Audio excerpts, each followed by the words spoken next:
जय हिंद दोस्तों, एक बार फिर से आप सबका स्वागत है आपके अपने परिवार राष्ट्र डिफेंस एकेडमी में। आज का जो वीडियो है इसमें मैं इंडियन एयरफोर्स का जो रिज़ल्ट डिक्लेयर हुआ है उसकी कंप्लीट इन्फॉर्मेशन आपको दूंगा। बहुत सारे स्टूडेंट्स कंफ्यूजन में हैं कि कौन सिलेक्ट हुआ है और कौन सिलेक्ट नहीं हुआ है, तो आपके सारे कन्फ्यूजन्स इस वीडियो में मैं दूर करूंगा। तो आइए देखते हैं। सबसे पहले देखिए, the provisional select list is displayed as per the merit position of the candidates and it includes more number of candidates than the actual vacancy to cater for deficiencies that may arise on the day of enrollment due to absenteeism, medical unfitness, unwillingness। अब देखिए, जो Indian air force ने अभी release किया है वो final merit list नहीं है, that is provisional select list. और इसका मतलब ये है कि अभी भी बहुत सारे कैंडिडेट्स डिसक्वालीफाई हो सकते हैं। और ये जो प्रोविजनल लिस्ट है ये नंबर ऑफ कैंडिडेट्स इसमें ज़्यादा है एक्चुअल वैकेंसी से, इसलिए कैंडिडेट्स का बाहर होना लाजमी है। लेकिन ऐसा क्यों हो रहा है? ऐसा इसलिए हो रहा है क्योंकि बहुत सारे सिलेक्टेड कैंडिडेट्स कई बार एब्सेंट हो जाते हैं एनरोलमेंट के टाइम, मेडिकली अनफिट हो जाते हैं या उनका मन नहीं होता है। तो उस केस में वेटिंग कैंडिडेट्स को चांस मिल सके और वैकेंसी को फुलफिल किया जा सके, इसलिए प्रोविजनल लिस्ट जारी की जाती है। अब यहाँ पे मैं थोड़ा सा आपको बताता हूँ कि प्रोविजनल लिस्ट में किस तरीके से। अब देखिए, यहाँ पे ये मनीष कुमार जो हैं इनको अनफिट बताया गया है क्योंकि ये एब्सेंट थे।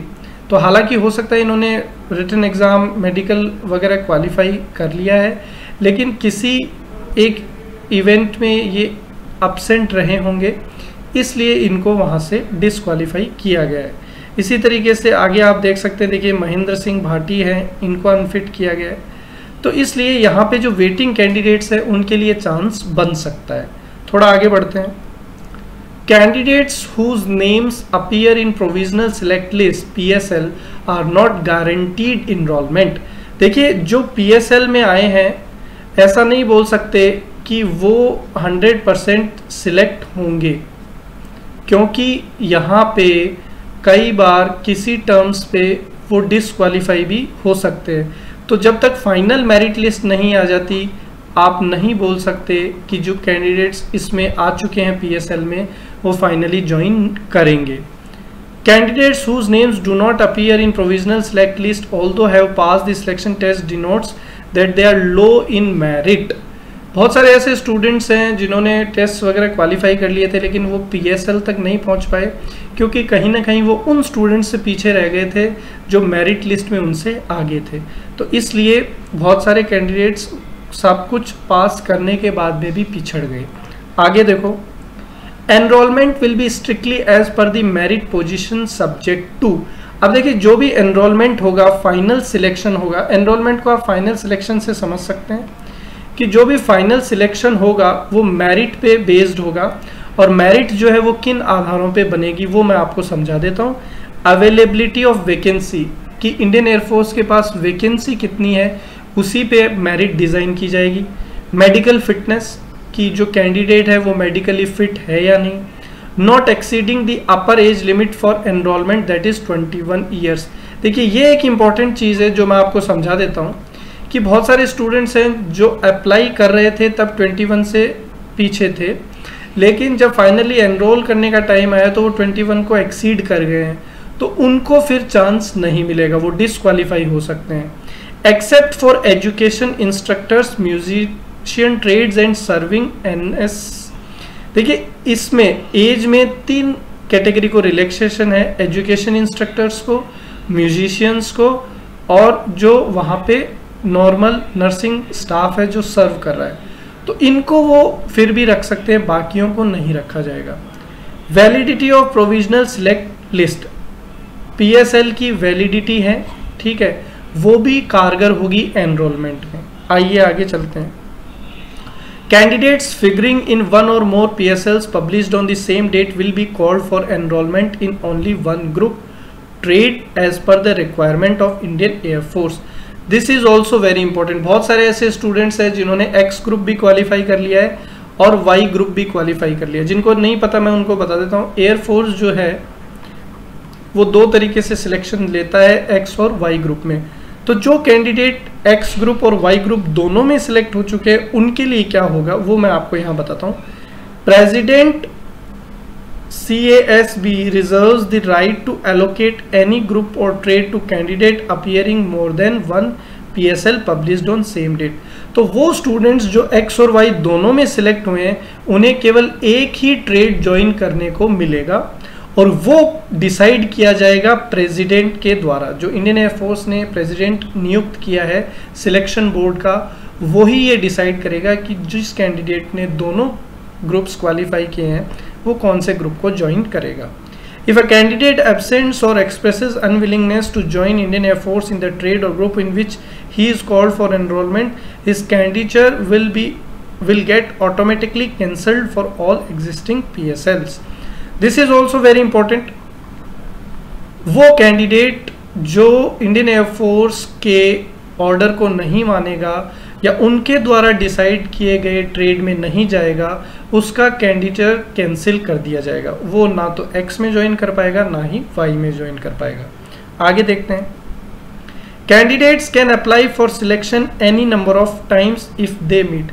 अब देखिए, जिनका सिलेक्शन नहीं हुआ है उनको डिसअपॉइंट नहीं होना है। आगे अगर उनकी एज परमिट करती है तो वो ट्राई कर सकते हैं। जैसा कि आपने सुना है, try and try you may succeed.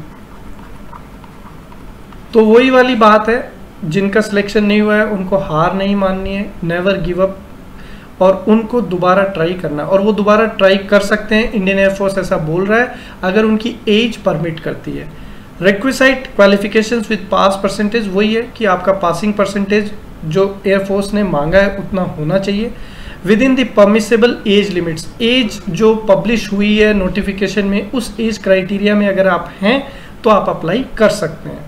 आगे देखिए, candidates who are not called for enrolment from this PSL, their candidature will automatically get cancelled and they will not be considered for future enrollments from this PSL।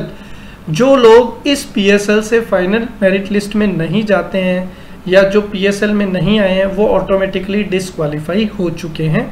They may apply a fresh subject to meeting eligibility conditions, जो मैं आपको पिछली slide में बता चुका हूँ कि जो लोग फेल हो चुके हैं उनको डिसअपॉइंट नहीं होना है, वो नेक्स्ट वैकेंसी में ट्राई कर सकते हैं। Thus candidates are advised not to discontinue their studies or job if any in the interim period। तो इंडियन एयरफोर्स ने ऐसा कहा है कि जो भी स्टूडेंट्स डिसक्वालीफाई हो गए हैं उनको डिसअपॉइंट नहीं होना है और आगे के वैकेंसीज में वे लोग ट्राई कर सकते हैं। The medical disposal fit unfit of the candidate is provisional. देखिए, मेडिकली फिट अनफिट होना भी कई बार प्रोविजनल हो सकता है। वो कैसे? The candidature of the candidates who have become unfit or absent in the appeal medical board automatically stands cancelled। देखिए, डिफेंस आपको अगर मेडिकली अनफिट करता है तो वो आपको एक कॉलम देता है कि आप चैलेंज कर सकते हैं मेडिकल बोर्ड को। आप कहीं से बाहर से मेडिकल करवा के सर्टिफिकेट के साथ वहाँ प्रेजेंट हो सकते हैं। लेकिन अगर आप अपील भी नहीं करते हैं री मेडिकल की, इसको बेसिकली थोड़ा सा आपके लिए सिंप्लीफाई कर देता हूँ कि अगर आपने री मेडिकल के लिए भी अपील नहीं किया है तो भी आप ऑटोमेटिकली डिसक्वालीफाई हो जाएंगे। Candidature of candidates against whom CSV certificate subject to verification is annotated in the remarks column is provisional। They are to produce original certificates to the concerned CO by 962020, failing which the candidature is liable to be cancelled। देखिए, जो documents आपसे लिए जाते हैं exam और interview के दौरान वो सारे फोटोकॉपी या ज़ेरॉक्स फॉर्म में होते हैं। तो आपको जब फाइनली एनरोल किया जाता है तो आपको अपने ओरिजिनल सर्टिफिकेट्स वहाँ पे सबमिट करने पड़ते हैं, और अगर आप अपने ओरिजिनल सर्टिफिकेट्स वहाँ पे नहीं सबमिट कर पाए तो अगर आप फाइनल मेरिट लिस्ट में आ चुके हैं सारे प्रोसीजर्स पास करने के बाद, फिर भी आपको डिसक्वालीफाई किया जा सकता है। तो ये चीज़ काफ़ी इम्पॉर्टेंट है कि कभी भी आपको फ्रॉड तरीकों का यूज़ नहीं करना है, हमेशा जेन्युइन तरीकों से इंडियन एयरफोर्स, आर्मी या नेवी के लिए अप्लाई करना है। Enrolment list will be published on 962020 and instructions for the same will be published in the column instructions for the candidates on the first page of the enrollment list। तो final जो merit list आपकी आएगी दोस्तों वो 9/6/2020 को आएगी, यानी कि 9 जून को फाइनल लिस्ट आ जाएगी, जिसमें इंस्ट्रक्शंस भी रहेंगे कैंडिडेट्स के लिए कि उनको फाइनली किस तरीके से वहाँ अप्रोच करना है, पहुँचना है। Changes of dates if any in publishing of enrollment list would be notified on CASB website। देखिए अगर हो सकता है कि 9 से डिले भी हो जाए तो उसके केस में वो वेबसाइट पे आपको कंप्लीट इन्फॉर्मेशन मिलेगी अगर कोई नेक्स्ट डेट अलॉट की जाती है तो ये वेबसाइट है, वहाँ से आप अपना रिजल्ट देख सकते हैं। रिजल्ट में आपको अभी प्रोविजनल लिस्ट मिलेगी, ठीक है। तो यहाँ पे ग्रुप वाई और ग्रुप एक्स टेक्निकल ट्रेड और ये ओपन ट्रेड में आप यहाँ पे अपना रिजल्ट चेक कर सकते हैं। आगे देखते हैं। थैंक यू सो मच, आपने इतने पेशेंस से सुना। आई होप मैंने आपके सारे डाउट्स क्लियर किए हैं। फिर भी अगर किसी का कोई डाउट है तो वो कमेंट बॉक्स में आकर के पूछ सकता है। Thank you once again.